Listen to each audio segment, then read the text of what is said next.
왜 그랬는지 그건 나도 모르겠어. 김태환. 문장에 물들다. 7.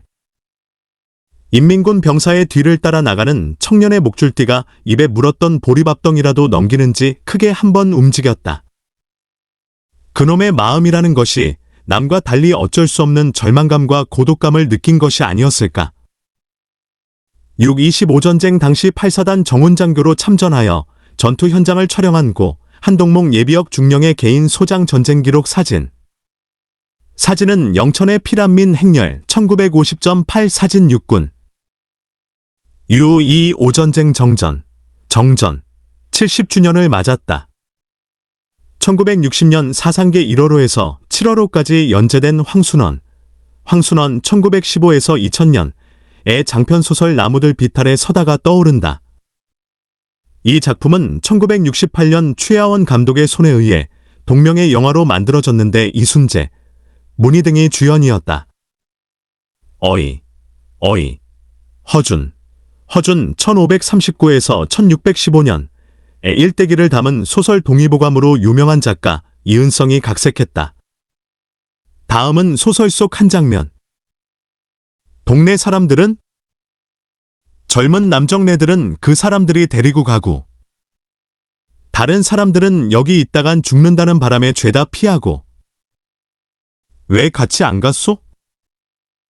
현태의 음성이 약간 부드러워졌으나 시선만은 그냥 날카롭게 여인의 눈속을 쏘아보고 있었다.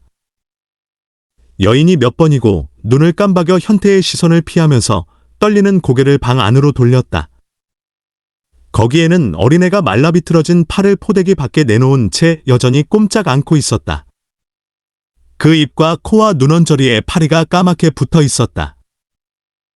저런 걸 업고 나갔다간 길에서 죽일 것 같아서.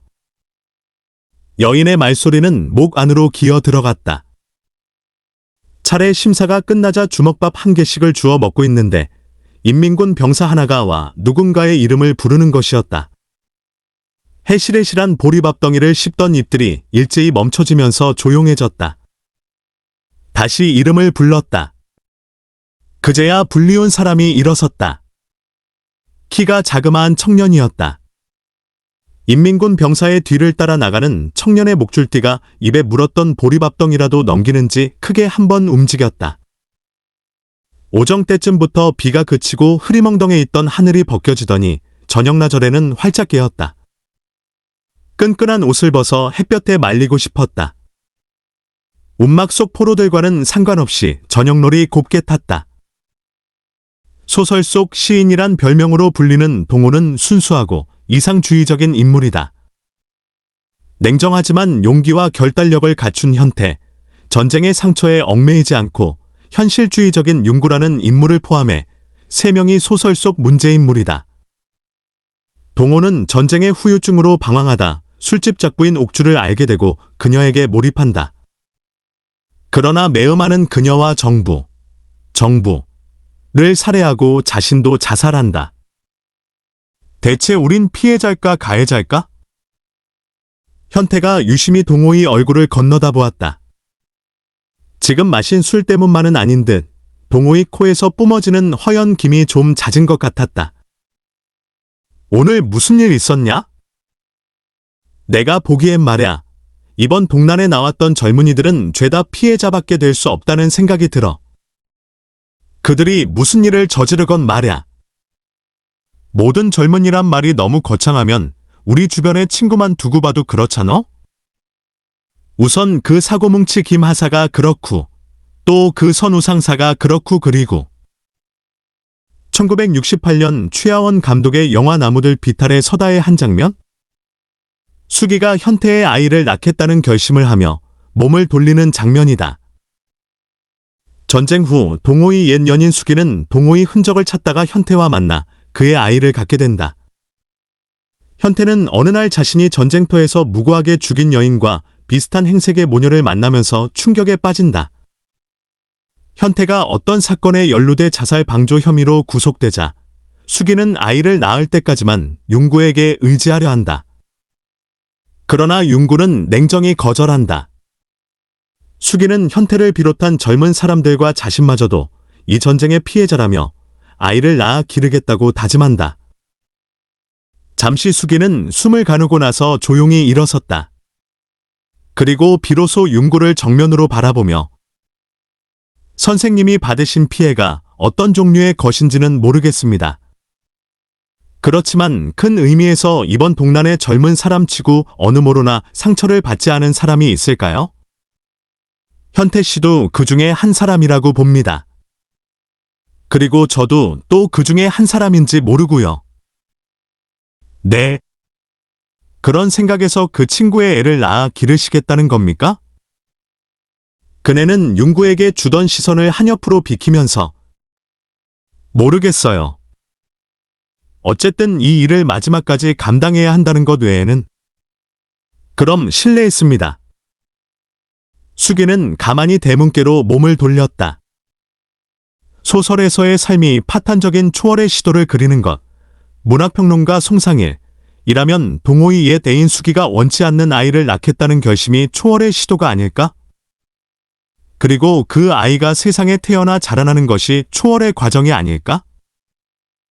만약 수기의 삶이, 그 아이의 성장이 현실에서 초월을 완성할지 아니면 비극으로 결론 날지 알 수 없으나 소설은, 그리고 문학은 초월을 영원히 꿈꾸게 한다. 꿈꾸는 자를 통해 이어지는 이야기가 소설이란 장르다. 이호철의 단편 달아지는 살들.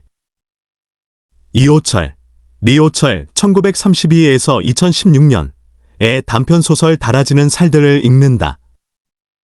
이 작품은 1962년 사상계에 실린 소설이다. 1. 사후퇴 때 두고 온 맞다를 매일 밤 기다리는 아버지를 중심으로 무기력한 실향민 가족이 고단한 삶을 이어간다. 소설 속 문제인물은 늙은 주인. 그는 퇴직한 은행원으로 귀가 먹고 반백치다. 그저 이북에 있는 맏딸이 돌아오기만을 기다린다. 그것도 밤 12시에 맏딸이 온다고 믿고 있다. 아들 성식은 삶에 대한 의욕이 없어 자폐적인 증세를 보이는 방관자적 인물이고, 성식의 아내 정혜 역시 시아버지를 모시는 역할밖에 하지 못하는 수동적인 인물이다. 막내 노처녀 영희는 이런 답답한 가족들 틈에서 탈출하기만 꿈꾼다. 누구인가는 이렇게 투명한 밤일수록 엽기적인 생각 있지 않수? 안나 카레리나를 자처해 본다든가 장발장이 되어 본다든가 하면 괜찮다고 합디다만 어떨까? 그렇게라도 해볼까봐. 어머나 벌써 11시 45분이요. 언니. 늙은 주인의 코 앞 사마귀를 만지는 모양은 푸념을 하는 어린애처럼 보였다. 손에 땀이 나고 초저녁보다 조급해 있었다. 이따금 눈이 휘둥그레져서 두리번거리며 영희와 정혜를 번갈아 쳐다보았다. 그 눈빛은 기묘하게 예리한 것을 담고 있었다. 영희도 말을 멈추고 아버지의 그 시선을 줬고 정혜도 마찬가지였다.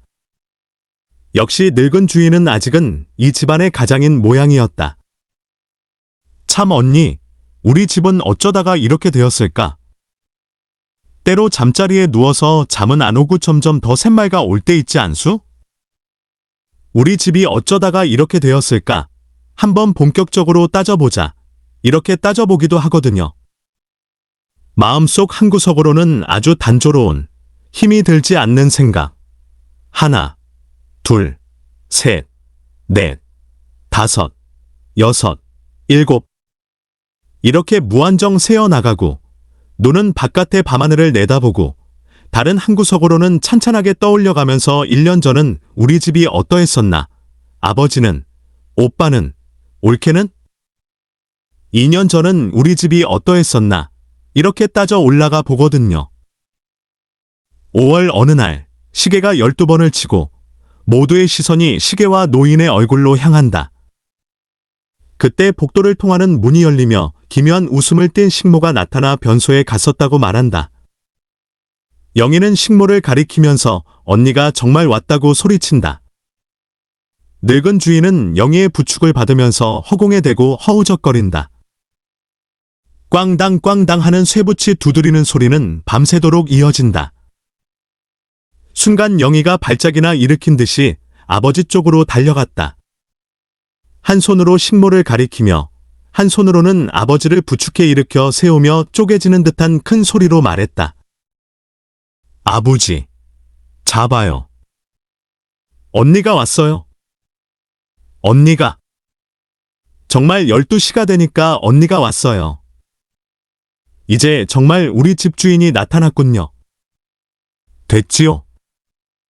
아버지 자 어때요? 됐지요? 아버지. 식모가 이번엔 소리를 내며 웃었다. 정말이에요. 아버지. 저렇게 언니가 왔어요. 그렇게도 기다리시던 언니가 왔어요. 이렇게 소리를 지르면서도 식모를 내다보는 영희의 눈길은 저기로 타오르고 있고 아버지는 영희의 부축을 받으며 저리 비키라는 것인지 혹은 어서 들어오라는 것인지 분간이 안 가게 한 손을 들어 허공에다 대고 허우적거리고 성식과 정혜도 엉거주춤하게 의자에서 일어서 있었다. 꽝당 꽝당. 그 쇠붙이 소리는 밤새 이어질 모양이었다. 소설 다라지는 살들 속 늙은 주인의 가족은 사실상 해체된 가족과 다름이 없다. 그나마 간신히 결속하는 이유는 한 가지다. 오지 않는 맏딸을 기다리는 명분으로 버티고 있다. 무기력한 기다림은 매번 좌절로 끝나지만 무의미하게도 밤 12시를 알리는 꽝당꽝당 괴종 소리를 듣기 위해 마치 파블로프의 개가 종소리에 침을 흘리듯 조건 반사적으로 하루하루를 살아간다. 사실 늙은 주인은 이북에서 헤어진 딸을 기다리는 게 아니다. 그 딸과 아내와 헤어지기 전에 행복했던 순간을 기다릴 뿐이다. 지나간 시간이 다가올 미래가 될 수는 없다. 과거가 아름다운 것은 누구도 다시 건널 수 없기 때문이다. 과거는 무인도로 남겨둬야 한다. 선우희의 단편 반역. 사람이란 저마다 마음이라는 것을 가지고 있다로 시작되는 선우희. 1921에서 1986년의 단편 반역을 읽는다. 1965년 단편 소설집 반역에 실린 1인칭 관찰자 시점의 작품으로 인간은 자기 마음 앞에 떳떳할 수 있을까라는 질문을 독자에게 던진다. 나는 감히 그의 이야기를 쓴다. 그것은 그의 마음을 헤아리는 것이 어쩌면 나 자신의 마음을 가늠할 수 있을는지도 모르는 까닭이다. 소설 속 나와 김제이는 중마지우다. 초등학교 4학년, 11살 때의 일이다. 같은 반 친구 중 하나가 여학생에게 흙덩이를 던져 얼굴에 상처가 생겼다. 그러나 누가 던졌는지 알 수 없다. 화가 난 담임 선생은 학생들이 스스로 죄를 고백할 때까지 교실에서 나갈 수 없다고 명령했다. 졸아들어만 가는 배를 자꾸만 허리띠로 졸라매며 친구의 고백을 하염없이 기다릴 수밖에 없다. 한데 김우채이가 불쑥 일어나더니 흙덩이를 던진 게 누군지 확실치도 않은데 반 전부를 늦게까지 가두어둔다는 것은 말이 안 된다며 항의조의 역정을 내는 것이 아닌가. 김제이의 의견은 삽시의 대다수의 공명을 얻어 반 전원을 감금한 담임의 처사를 비난하는 데 한 목소리다. 그러나 잠시 후 담임이 다가오자 아이들의 눈동자에 깃든 노여움은 어디로 사라졌는지 알 수 없다. 흡사 고양이 앞에 쥐새끼와 같다. 교단으로 올라선 담임은 언 놈인지 이제 정직하게 호명하고 나서 봐라고 소리쳤다. 무거운 침묵 뒤 뜻밖에도 김의제이가 나섰다. 선생님, 그것은 제가 했습니다. 나는 김제이가 거짓말을 하는 것을 알고 있다. 여학생이 흙덩이를 맞았을 때 둘은 뒷산에서 아카시아 꽃을 훑어먹고 있었기 때문이다. 나중 왜 그랬냐는 나의 추궁에 김제이는 이렇게 말했다. 왜 그랬는지 그건 나도 모르겠어. 선생님이 들어와서 그런 놈은 호명하고 나서라고 하자 그따위 짓을 하고 입을 다물고 있는 놈이 미워졌어. 잠시 후 어떻게 된 건지 그렇게 화를 낸 내가 미워졌어. 나는 김제이가 무슨 괴물이 아닌가 하는 생각에 뇌골이 어지러워졌다. 자기가 하지 않은 죄를 뒤집어 쓴 김제이는 한 달가량이나 교실 청소를 해야만 했다. 중학교에 함께 진학한 김제이는 또다시 이상한 행동을 했다. 반 그부들이 기야, 가르치는 수학 선생을 배척하는 스트라이크를 벌였다. 낙제 점수인 60점 이하를 맞은 학생이 거의 반수나되고 80점 이상을 맞은 학생이 하나도 없었기 때문이다. 수학 선생이 교실로 들어가자 학생들은 반항의 뜻으로 우아하고 기성을 지르며 교실 뒷문으로 나가버렸다. 운동장에 모인 학생들은 쾌감과 불안이 번복이 된 허한 마음이 가라앉자 김제이가 없다는 사실을 깨닫게 되었다. 나는 척후로 뽑혀서 몰래 교실로 갔다. 수학 선생은 교실 뒤편에 혼자 남아있는 김제이를 상대로 까딱도 않고 수업을 하고 있었다. 나는 잠시 동안 나의 척후 임무를 잊고 그 광경에 취하지 않을 수 없었다. 그러나 눈여겨보니 홀로 교실에 남아있는 김제이는 한 팔을 구부려 얼굴을 가린 채 훌쩍훌쩍 울고 있는 것이 아닌가. 그것을 확인하는 순간 헤아릴 수 없는 세찬 전율이 나의 전신을 스치더니 그것은 뒤이어 파상적으로 엄습해왔다. 스트라이크가 그렇게 끝이 나고 나는 김제이에게 교실에 혼자 남은 까닭을 물었다. 그런데 그는 이전과 똑같은 대꾸를 하는 것이었다. 왜 그랬는지 그건 나도 모르겠어.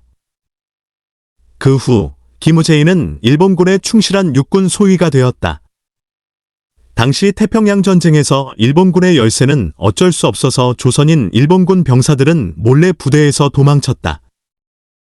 처음 김제이는 조선인 병사의 탈주를 막으려 애를 썼다. 김제이의 마음을 건드리다. 1950년 10월 30일 국군과 유엔군이 평양을 탈환하자 환영 나온 시민들 모습이다. 사진 조선TV. 어느 날 조선인 병사 한 명이 탈주하다 사살되고 또 다른 한 명은 붙잡혔다. 장교인 김제이는 이들의 어리석은 탈주의 노여움을 느꼈으나 일본군 중대장의 한마디 말, 아무도 여기서 탈주할 수가 없단 말이야. 그걸 내 골 속에 쳐넣어 주어야 해. 탈주 절대 불가능. 이 김제이의 마음을 건드렸다. 김제이는 탈주자들을 영창에서 끌어내어 미리 대기하고 있던 중국인의 마차에 태워 모두 도망치게 했고 그 역시 일본인 군복을 벗어던졌다. 그 역시 탈주한 것이다. 그러고 광복군의 지대장이 되어버렸다. 그러나 그는 일주일도 못 가서 아무에게 이렇다 할 한마디 말도 없이 그 광복군의 대열에서 벗어나 거의 거짓골로 혼자 상해까지 나와 귀국선을 타고 말았다. 까닭은 다른 데 있지 않았다. 그는 어느 날 자기 부하 가운데에 한 명이 광복군을 팔아무고한 교포에게서 얼마간의 금전을 갈취한 사실을 발견한 것이었다. 그것은 종전 직후의 혼란기에 흔히 있을 수 있는 불상사에 지나지 않았지만 그의 그놈의 마음이라는 것이 남과 달리 어쩔 수 없는 절망감과 고독감을 느낀 것이 아니었을까. 또다시 마음 때문에 광복군마저 그만둔 것이었다. 나는 중학교 교원을 지내다가 실증이 나서 U225가 일어나기 1년 전 육군 장교가 되었다. 전쟁이 발발해 육군 본부가 부산까지 밀려났을 때 우연히 계급장 없는 군복을 입은 김제이와 조우하게 되었다. 당시 S국방 장관은 육본이 장교와 장교급 문관을 모아놓은 자리에서 국가를 위해 모두 봉급을 반환하자며 일장훈시를 했다. 모두 침묵하고 있을 때 일개 문관인 김제이가 벌떡 일어서 S장관에 맞섰다. 역시 마음 때문이었다. 이후 숱한 눈총이 역겨워진 김제이는 소리 없이 군을 떠나고 말았다. 그런 김제이를 수복된 평양거리에서 만나 자초지종을 들었다. 모두 명백히 봉급 반환을 못마땅하게 생각하면서도 국방장관 앞이라고 한마디 말도 못하고 벙어리 냉가슴 앓듯하는 것이 너무도 보기 민망스러워 한마디 하지 않을 수 없었다고 하고는 그렇지만 알고 보니 벌떡 일어서져 있기에 그대로는 주저앉을 수가 없던 게 아니냐고 덧붙이며 덤덤히 웃는 것이었다. 나는 그러한 그에게 또 저도 모르게 일어나진 괴로군 하고 농을 건네고 웃어버릴 수밖에 없었다. 남과 나를 구분하게 만드는 그 무엇. 소설 속 김제이가 자신도 모르게 한 일은 마음이 시켜서 한 일이었다. 그 마음을 양심이라고 할 수 있을까? 양심은 영혼의 일부이다. 남과 나를 구분하게 만드는 그 무엇이다. 양심은 선과 악을 구분하는 도덕과 다르다. 종교적인 의미에서 인간이 느끼는 죄책감과도 다르다. 인간이 자연적으로 느끼는 수치심과 부끄러운 감정일지 모른다. 그 감정이 비록 학습된 것이라고 해도 어떤 외통수 상황에서 자신도 모르게 행동하도록 만드는 내면의 소리가 양심이다. 누군가의 지시나 은밀한 보상의 심리 없이 오직 자신의 목소리에 따라 세상에 맞서는 결정이다. 다시 소설의 마지막 단락으로 돌아가자. 자유당 말기, 신랄한 실온. 이 김.제2의 이름으로 S신문에 자주 등장하자 나는 한편으론 자랑스러운 감정과 더불어 걱정을 누를 수 없었다. 결국 그는 신문사 간부들의 양해하에 일시 신문사에서 물러나고야 말았다. 4.19 일어난 석 달 뒤 나는 김.제2의 집을 찾아갔다. 그는 아랫목에 앉아 2살 난 아들에게 걸음마를 가르치는데 열중하고 있었다. 그 부인이 차려온 간소한 술상을 마주하고 한참 자커니 권커니 하다가 내가 농조로 어디 이제 강적은 없어졌는가? 하고 물었더니 그는 무연한 표정을 얼굴에 흘리며 이젠 저놈이 강적이야.